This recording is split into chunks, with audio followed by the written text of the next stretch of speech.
Nous arrivons au terme d'une longue séquence où nous avons pu mesurer l'engagement de l'État à maintenir un système de protection sociale de qualité dans un contexte de redressement des comptes publics laissés trop longtemps en déshérence. Mais nous sommes aussi et en même temps devant l'impérieuse nécessité de construire le cadre d'une politique de santé qui repose sur un nouveau modèle. Nous avons avancé pied à pied sur l'inclusion des populations les plus fragiles, guidés par la conviction que plus le taux de renoncement aux soins s'accroît, plus les dépenses à moyen et à long terme pour les consultations et les urgences se multiplient, ce qui creuse d'autant plus nos comptes publics. Nous avons été entendus pour soulager les retraités les plus pauvres et qu'enfin leur retraite de base bénéficie d'une revalorisation tant en avril qu'en octobre. Ce n'est que justice. Nous saluons aussi l'effort consenti pour l'accès à une complémentaire, un coup de pouce de 50 € portant à 550 € l'aide à une complémentaire santé pour nos aînés de plus de 60 ans. Nous faisons le pari audacieux que ces aides à l'accès à la complémentaire, sous-utilisées à ce jour, 30% des personnes concernées seulement en font la demande, deviennent un droit plein et entier. Encore faut-il qu'une information plus large et plus soutenue puisse déclencher de manière active cet accès. Nous veillerons à ce que les contrats solidaires ne soient pas des contrats au rabais, mais bien en phase avec les besoins des populations, avec un panier de soins de qualité. La simplification administrative tant attendue par nos concitoyens doit pouvoir prendre forme dans la réduction des démarches et le nombre des justificatifs à fournir. L'automaticité de l'accès à l'ACS pour les personnes relevant de l'ASPA est un bon signe que nous aurions aimé voir étendu aux bénéficiaires de la CMU.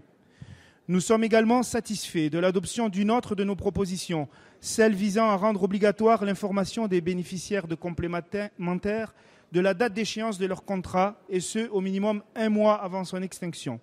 Ce sont les petits pas qui font les longues marches. Nous voulons voir aboutir la fin de la convergence tarifaire, totalement et pleinement, le développement des maisons de santé, le tiers payant pour tous. Un regret pour tous ces malades atteints du VIH, confrontés à la dépendance et à de lourds traitements, qui souhaitent l'accès à des médicaments spécifiques et relevant d'une autorisation temporaire dans des délais plus courts. La NSM, volontaire pour accompagner rapidement les mises sur le marché, n'est pas à ce jour pleinement validée dans cette mission. Il faudra y revenir sans retard. L'ensemble des associations de malades du VIH méritent ce soutien. Au-delà, les écologistes rappellent que la politique du tout médicament n'est pas une fin en soi. Le médicament n'est pas une marchandise comme les autres. Il serait temps de réexaminer les politiques tarifaires de remboursement. Ce n'est pas à l'industrie pharmaceutique de dessiner les contours de notre politique de santé. Il faut continuer le débat sans tabou. La bonne gestion et l'intérêt général ne peuvent s'accommoder du chantage à l'emploi ni du déni de l'expertise des citoyens usagers qui, rappelons-le, ne sont pas des cobayes. Un mot également sur la santé-environnement qui a été évacuée de la conférence environnementale cette année. Le gouvernement tarde à prendre la mesure de cette urgence sanitaire et à se doter des moyens d'une réelle politique de santé environnementale chargée de développer la recherche sur les pollutions et l'intervention sur le terrain pour limiter l'exposition des citoyens aux pollutions de l'air, de l'eau et des aliments. D'une manière générale, nous soutenons l'idée qu'en investissant dans la prévention, nous répondons à un devoir de solidarité et nous soignons les comptes publics. Ce PLFSS répond donc à l'impératif de solidarité en améliorant l'accès aux soins et c'est pourquoi nous le voterons. Mais nous signalons aussi qu'il faut aller de l'avant, Madame la Ministre, et vous pourrez compter sur notre soutien.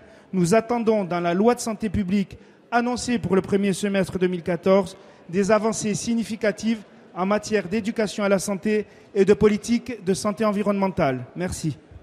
Merci.